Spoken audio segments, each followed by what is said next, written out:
Isa pa yan, nung sa ABS pa ako, lagi yan. The search for the new Dolphy. You funny one? Search for the new Dolphy, pare.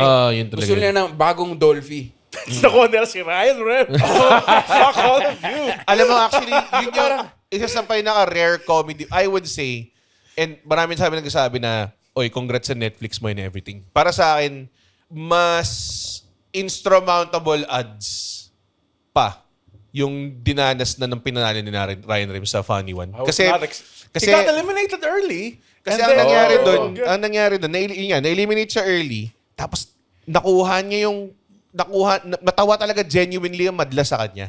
Nakuha Diba? nila kung sino siya eh. Kasi kung i-argue mo ko na sa Netflix ko, ang kailangan ko lang naman i-convince is tatlong producer ng Netflix eh. Yun lang naman yung kailangan kong pag sinabi kong, okay, comedian ako, naparod niya ako, natawa siya sa akin, okay, sige, bigyan ka ng green light. Pero si Rems, literally contest yun eh. Alam mo yun, parang Madla talaga talaga. Tapos parang dun siya sa, ang nag-viral siya is every time pumasok sa elimination round, Sabado kasi yun. So mas maraming nanonood. So dun siya nag-viral. So alam mo yun, parang tangina yung opportunity, hindi talaga curated for him. It's just that fucking genuinely funny motherfucker lang siya ng time na yun. And ginagawa niya yung ano yun. Alam mo yung pinaka-legendary na, ewan ko totoo to, ang ginagawa lang ni GB lahat ng tao. Pero may kwento si GB na, bago daw nagsimula yung taon na yun, sinabi daw ni Rem sa kanya, ano GB, galingan ko na ba?